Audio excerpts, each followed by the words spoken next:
help Josh Allen, and we've seen it elsewhere. Yep. I would like to see Lamar with an elite receiver. Maybe it takes him. I mean, heck, DeAndre took Kyler to another level initially. But I'm going to say this. I don't know if they can make the trade, but Cleveland. Well, that's the one that makes the with most Deshaun. sense. Right, they were great, Deshaun obviously, thing. together, yeah. But the trouble making the trade is the trouble. Right. What is DeAndre Hopkins' value? Because Cleveland doesn't have their first rounder this year or next year, and their cap situation's not great. The Giants, to me, are the team.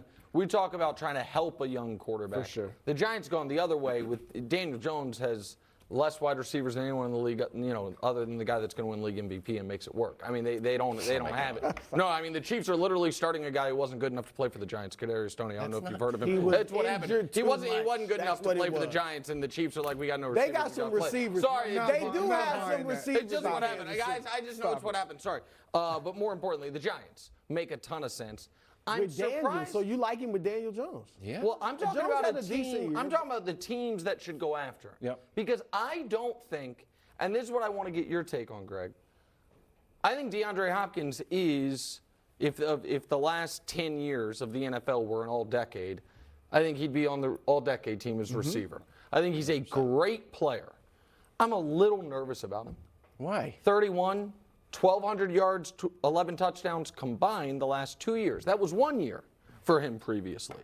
He had the suspension and then some injuries. He's only played 19 games the last 2 years. Yeah. So now, is it a risk I would take? Yeah. Yes, but I'm saying it's not, to me, the sure thing. Like A.J. Brown, he's better than A.J. Brown. But A.J. Brown was entering his prime. And so there's some concerns there. But the one team nobody mentioned, Wilds, and I'll let you go because I know you've been circling this guy ever since Belichick was flirting with him. But if the Packers are trying to run it back, I would think the Packers would maybe learn from their mistakes of this year, and now you have Watson as the young guy. Nope, I've given up on that. You've given up on them? Because they like to nurture their own guys. They like to go to the draft. We always say Packers, and then they don't. Absolutely. Right.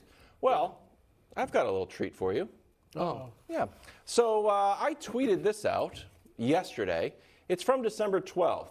It's from Hard Knocks, and it's DeAndre Hopkins talking to Bill Belichick. Now, because of some regulations about HBO Hard Knocks, we can't run the sound, but Nick, if you'd like to, you could play. Who do you want to play? I'd like to play Belichick. You can play Belichick, and I will play DeAndre Hopkins. If we can have some background ambient noise, this is how it played out if you haven't seen my Twitter. Go ahead. I'm glad we only have to play you every 4 years, man. I love you, man. That's DeAndre Hopkins. I love you, man. You too. You too. What a career you're having. You missed half the season. Still going to lead the league in receiving. You know I do my job, man. I would really love to be a New England Patriot someday. If they decide to trade me, I would love to be the new Randy Moss. And next thing you know, maybe we go undefeated, and I can link up with you and unlock Mac Jones' potential, just like Tyreek Hill and Tua and Stephon and Josh Allen. I'm the guy for that. Go ahead. All that? Yeah. Trying to get better, man. So there it is. So I took a little bit of creative license, but that's basically what he said. So keep your eye on New England, fourth most cap space. I do think, by the way, real quick, I know you're being a little funny there. You know what stuck out to me on this? The fact when he said, I love you? No, well, no. When he said, you miss half the season, you're still going to lead the league in receiving. Belichick is not a dumb guy. And Belichick knows he's nowhere close to leading the league in receiving. That is not even in the realm of possibility. He might have proprietary analytics. But I feel like he also knew that DeAndre Hopkins might be available at some point. Of course. I feel like that was a little legal tampering. He's going to always wear the general manager hat as it's well, like a little legal tampering by Belichick. Yeah, you don't think it sounds feels a little Randy? Probably not. Well, and the GM couldn't do it, but the head coach can talk to players. It's weird. Go ahead. Little Randy Moss-ish? I wouldn't be mad at that, Wild. I wouldn't. Hold on. Mac. I know we have to move on. Though. Here's the only issue, though. His issue in Houston, the reason they traded him. Come on, talk about it. And in Arizona, they just let it happen. doesn't practice. Okay. like when I say doesn't practice, Greg, tell me, we're like just flatly like, nah, not gonna do it. And I don't know if that's gonna fly in New England. Sounds like Randy Moss in the Raiders to me. Okay, no, Comes that's to New fair. England, next thing you know. But then he came to New England and he had Tom Brady at quarterback. I have baby Tom Brady. Okay. That seems to be working perfectly. Dolphins officially ruled Tua out for their game, so it looks like it'll be Skylar Thompson. There's a chance Teddy could play, but it doesn't look like it. Here's Mike McDaniel. Take a listen. As of today, Tua has not been cleared by doctors to resume football activities on the field with his teammates. So, because of that and because of the time that he's missed, I can rule him out for Sunday. All right, there's a long walk there. Skylar Thompson, last 2 games, passing yards 100 and then 152, and none of it's that great. Nick, are you giving the Dolphins any chance here? Well, listen, with Tua, I think this was going to be a really good game. With Teddy, it has a chance to be a game if Teddy plays as well as he can play. With Skylar, there's no chance whatsoever, and I think everybody agrees with that. So I have a slightly different question. Because this is the worst-case scenario for all parties involved. The Dolphins, it kills their season. And Tua 2 months ago was looking at a big contract extension. Can Miami go into next season? This offseason, don't they have to at least look around at quarterbacks? At the very least, they can't give him the extension, right? They can't. So I just think this puts Tua's future in Miami in real jeopardy, unfortunately. Absolutely, 100%. You're talking about a guy that had consecutive, like almost back-to-back concussions in 1 year, you start to flirt with a fourth. We're talking about career, and I mean, Brian Westbrook, good friend of ours, friend of mine, he ended his career. Like, it happens. And so with Tua, you can't flirt with that. If you're the Miami Dolphins, you have Tyreek Hill right now in his prime. You have Jalen Waddle right now in his, like, you can't wait for Tua to stay healthy, commit to him. You got to have somebody that can throw them the ball. But what are you going to do? I mean, I hear you guys, because his career, not just with the Dolphins, but his career period is questionable now. But I don't think anybody's on the market that is better than him. I mean, there's a quarterback they tampered with for a long time trying to get him. I mean, he's going to be a free agent.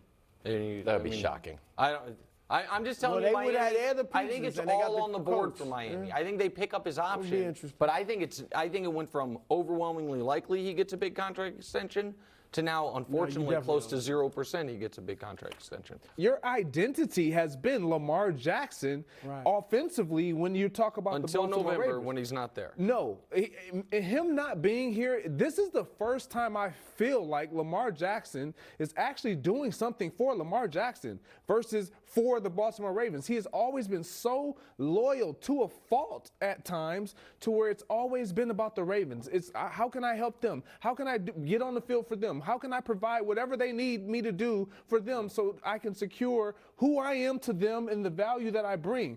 Look, you signed Roquan Smith. I think that's an actual positive thing because they're not trying to rebuild. This is not a franchise that rebuilds. They might retool, but to say you're going to bring in a guy to replace Lamar Jackson and improve, I don't see that. But my point, Brew, is that if their plan is just to franchise tag him, how can they feel at all comfortable that what happened last year and what's happening this year isn't going to happen for a third straight year? Because if they franchise tag him, we are all a year from now if he's banged up.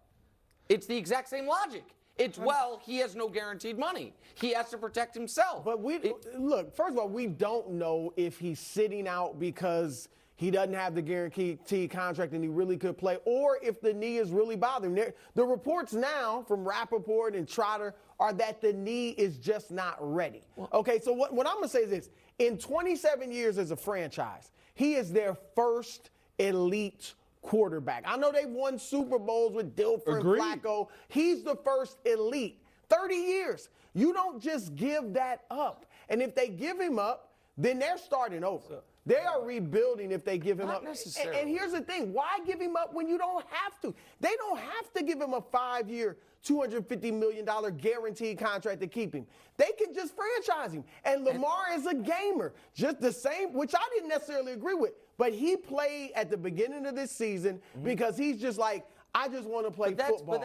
I think he'd do the same thing on the franchise tag. I don't think that's entirely the apples to apples, though. He played this year because holding out when you're still under contract is incredibly punitive to you. Refusing to sign a franchise tag is not punitive at all. There is nothing they can do. You might not play.